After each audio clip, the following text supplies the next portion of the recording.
अब सुख नहीं है, कहां से आए? तुमने दुख के बीज बोए हैं। हम यदि सुख के बीज बोए तो दुख नहीं आ सकता। नियम है, नीम की निबोली में आम नहीं हो सकता और आम की गुठली में नीम नहीं आ सकता। अब विचार करो हम कैसे अपने को सुधारें। यदि हम अपनी रसोई को देखें तो कोई जैनी की रसोई बताएगा? यदि कोई आपके बच्चों को देखे तो जैनी के बच्चे बताएगा?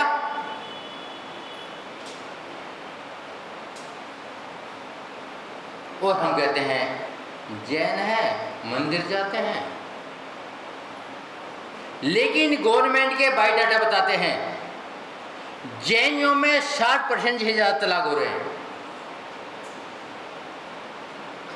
किसकी मेहरबानी है? आपको पता है? मैं बताऊं क्यों बाबू जी? पता है? मैं बताऊं। माँ बाप की मेहरबानी है। 100 के 100 नंबर माँ बाप ने काटे हैं। अब माँ बाप कहेंगे हमने तो कुछ कहा नहीं। अरे तुमने रोटी पोनी तक सिखाई नहीं, बर्तन मांजनी सिखाई नहीं, झाड़ू देनी सिखाई नहीं, सब काम नौकर करेगा। तो तलाक में वक्त क्या होगा? आपकी मात एक रट है, अब पैर पे खड़ा कर दो। पैर में बल्ली काम नहीं कर रही, शरीर काम करेंगे। और पैर पे खड़ा कर दो तो अहंकार जगेगा, अहंकार जगेगा, तलाक होगा। क्या होगा तुम्हारे जीवन का? कभी विचार किया? माँ भी खुश, बाप भी खुश। अगर मेरे बच्चे तो वहां पढ़ रहे हैं, कहां? यहां से 2000 किलोमीटर दूर। आपने उसके चार्ज के बारे में अंदाज लगाया? और फिर क्या? हमें दुख है। दुख तो तुमने खुद पैदा किया है। ये कर्म छोड़ने वाले नहीं है। जो बोंगे वो मिलेगा। यदि आपने अपने बच्चों का हित किया तो आपका 7 जन्म तक हित नहीं हो सकता। जो माँ बाप अपने बच्चों के लिए इतने बुरे विचार रखते हो, कहने से नहीं होगा, करने से होगा। यदि आपका बच्चा नॉन जैन की लड़की ला रहा है, आपकी बेटी नॉन जैन के साथ भाग रही है, माँ बाप के 100 नंबर के 100 नंबर माँ बाप को देती है। क्यों? माँ बाप नहीं तो उसे 2000 किलोमीटर पढ़ने के लिए भेजा है। क्या तुम्हारे गांव में पढ़ाई का इंतजाम नहीं है? क्या गांव के पास 20-30 किलोमीटर पढ़ाई का इंतजाम नहीं है? मगर स्टैंडर्ड चाहिए। कहते हैं बच्चे नहीं मानते क्योंकि स्वच्छंद होना चाहते हैं। ये कर्म छोड़ने वाले नहीं है, ये भुगतने ही होंगे। यदि आपका बच्चों पर चारित्र पर ध्यान नहीं है। अब सुनो, समाज के कर्मधार, बात कर्म की है कि हम कौन से कर्म कर रहे हैं। एक बार हम कमेटी में आ जाए, देख किसकी मत निकाल दे हमें। मेरे बाद मेरा बेटा ही बनेगा, दूसरा नहीं बन सकता। लाल मंदिर दिल्ली में है, उस मंदिर के अंदर में 17-18 मंदिर है और 17-18 मंदिर की एक ही कमेटी है। आज तक 50-100 साल से कोई हिसाब नहीं है। जब सुनने में 300 करोड़ रुपए का बैलेंस है। एक भी रचनात्मक काम नहीं किया है। पूरे चंद्रचौक क्षेत्र में एक जैन धर्मशाला नहीं है जहां जाके यात्री ठहर सके। एक जैन अस्पताल नहीं है, एक जैन स्कूल नहीं है। तो क्या होगा उन कर्मचारियों का? विचार किया क्या होगा? और यहां भी कम नहीं है। तो क्या स्थिति बनेगी?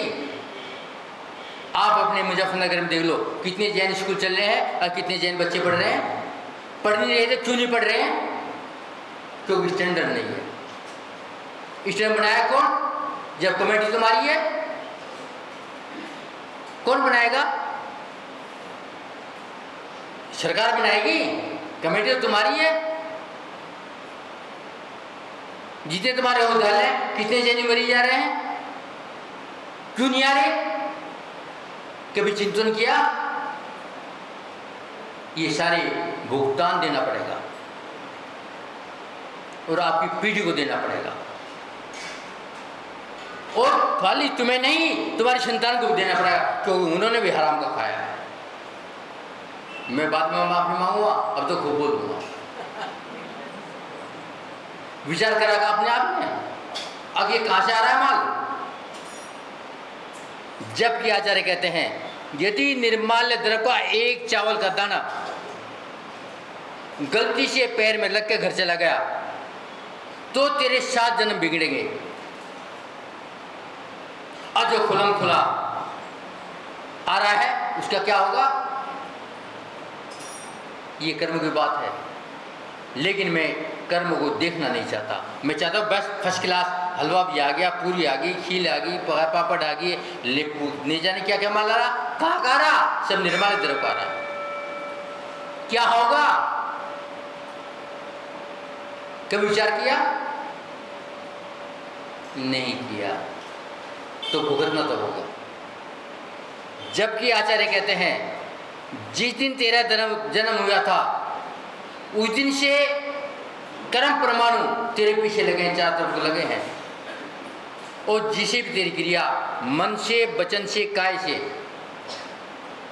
क्रिया होगी, वे परमाणु तेरे पास चिपक जाएंगे। देखो मां सीता को,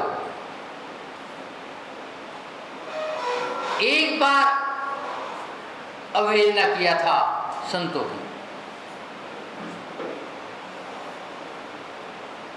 मां देखो अंजना को एक बार भगवान की अवहेलना किया था, और मां सीता गर्भवती जंगल में निकली। वो बात अलग है कि पुण्य था, मगर पाप भी तो था। पुण्य था कि कोई मिल गया चक्रवर्ती राजा, अपनी बेटी बना लिया, मगर रामचंद्र जी ने धक्का दे दिया था, जाओ। और फिर भी क्या किया? मिली तो अग्नि में कूदो।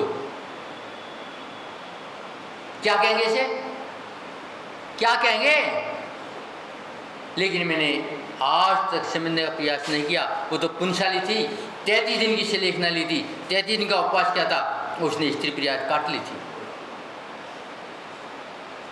और अगले भाव में मोक्ष चल जाएगी।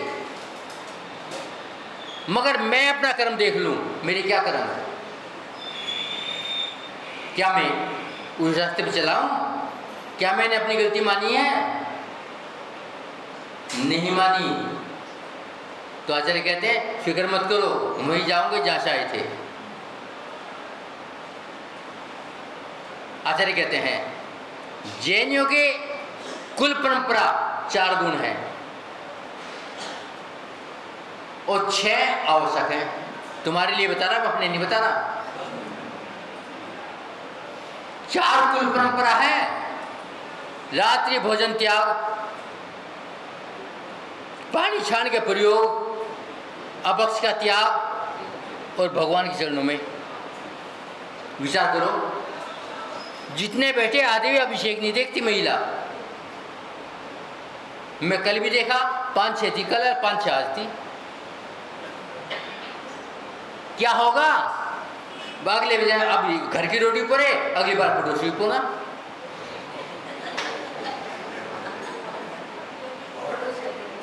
मतलब नौकरी करनी पड़ेगी रसोईया की, क्योंकि आपने जैन कुल दिया था, प्रकृति ने काहे के लिए दिया था आपको? इसी दिया था, आप जैनीपन के काम करो। क्या किया? सुबह उठे, दांतों पर रगड़ा मारा, काहे का? हड्डियों का।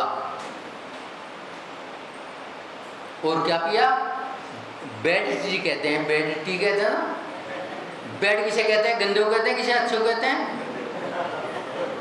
हमें पता नहीं, तो वैसे ही अनाप शराब बोल रहे हैं। जिसका नाम ही बैड टी है, गंदी चाय, और आप पी के आए मंदिर में, तो क्या होगा भैया? क्या होगा? सुबह सुबह बच्चे क्या देखते हैं? कभी जमाना था जब माँ का बेटा स्कूल जाता था, माँ जल्दी उठती थी, ना स्नान करती थी और बेटे के लिए गरम गरम पराठा बना के देती थी, सब्जी बना के देती। आजकल माँ क्या करती है? पति की जेब में 100 रुपया, ले बेटा कैंटीन में खा लेना। अब फिर दूसरा थोड़ी और निर्णय क्या करेगी भैया? पता है आपको? पता है? आज मेरा बेटा सैंडविच खाएगा, क्यों रोटी नहीं बनानी ना? 2 ब्रेड के पीस, उसमें एक लाल सी चटनी लपेट दी, आज सैंडविच खाएगा। और फिर बीमार होता, पता नहीं, हम तो धर्मात्मा आदि है, बच्चा क्यों बीमार हो गया? माँ ने क्या खवाया? क्या खवाया? और माँ ने अपनी बेटी को क्या रोटी बनाना सिखाया? नहीं सिखाया। तो कहाँ जाएंगी माँ और कहाँ जाएंगी बेटी? बात कर्मों की है। आचार्य कहते हैं, पुराण उठा के देख लो, प्रथम के ग्रंथ उठा के देख लो, एक कर्म माफ नहीं कर सकता। और ये ज्ञान किस तरह ज्ञान है आपका? बताऊं बाबू जी? एक बार एक विद्वान,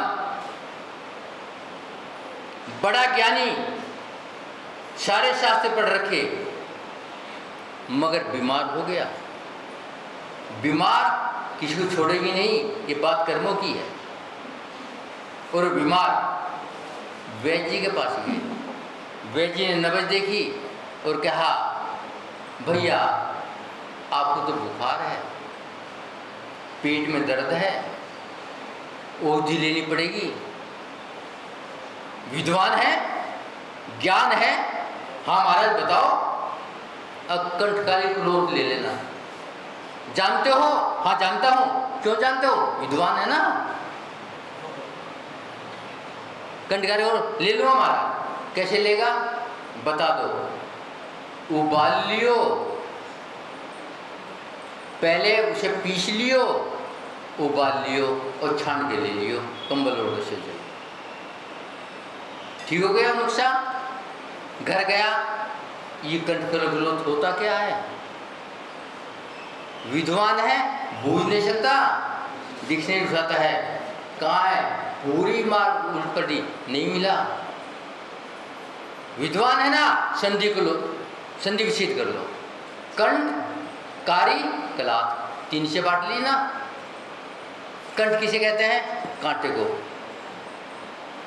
कारी जो कांटे को तोड़ दे, दबा दे। कौन दबाएगा? जूता। कलात, कांटे को। बस जूतो लिया, चटनी बनाई, उबाली पी लिया। कितना ठीक होगा? कितना ठीक होगा? अगले दिन बुखार बढ़ गया, पेट का दर्द भी बढ़ गया। फिर वैद्य के पास गए। वैद्य जी बहुत बुरे हालत है। क्यों? कंठकार लिया था, कंबल ओढ़ के सोया भी था। नब्ज देखी, आज तो बढ़ा है बेटे, अब तो तुझे लेना पड़ेगी, दवा लेनी पड़ेगी। लुआ बताओ, शीतलोपचारी चूर्ण ले लेना। जानते हो? हाँ जानता हूं। ये ज्ञान है आपका। घर गया, ये शीतलोपचारी, वो संदीप जी शीतलो पलादी चूर्ण। शीतलो कहते हैं धवल को, सफेद को। पलादी कहते हैं पाषाण को, और चूर्ण कहते हैं पाउडर को।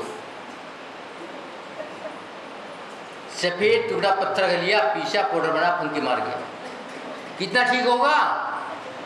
आचार्य कहते हैं ज्ञान जब कामयाब है जब चारित्र है, और चारित्र तुम्हारे पास है नहीं, क्योंकि तुमने अपनी बेटी को रोटी बनानी नहीं सिखाया। इसलिए क्या होगा? तलाक होगा, बीमारी बढ़ेगी।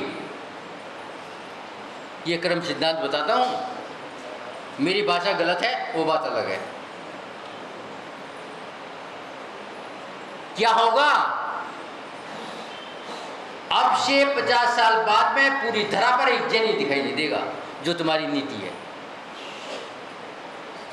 पहली नीति, एक मार एक बाप बच्चा एक।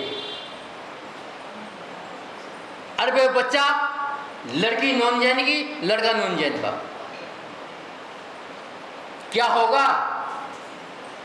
अरे बच्चों कौन पालेगा? जब दोनों नौकरी करेंगे तो कौन पालेगा? नौकर पालेगा। अब बच्चा कौन बनेगा? माई बनेगी, पोछा मारने वाली। तो ये है तुम्हारा दिमाग। विचार करो क्या होगा। जबकि ये परंपरा कहती है कि हम जो करते हैं अगली पीढ़ी के लिए कर रहे हैं, और तुम पीढ़ी के लिए क्या करो? मलिया में। ये कर्म सिद्धांत छोड़ने वाला नहीं है। हमने कभी विचार किया? नहीं किया। अभी तो है 5 मिनट। एक बार की घटना, बहुत बड़ा व्यापारी, अपार धन और उसकी शाखा बहुत दूर दूर फैली है, मगर कर्म की मार छोड़ती नहीं। किस कारण? उसको घाटा लग गया, इतना घाटा कि सब बिगड़ना शुरू हो गए। आज स्थिति है, घर में भोजन नहीं बना। इतना नाम, इतना व्यापार, गली में घूम के नींबू तो बेचेगा नहीं, गन्ने की गड्डी बेचेगा नहीं, नाम था, और रोटी जरूर चाहिए, कुछ न किया जाए। उसने सोचा व्यापार दोबारा शुरू करो, मगर व्यापार के लिए धन चाहिए।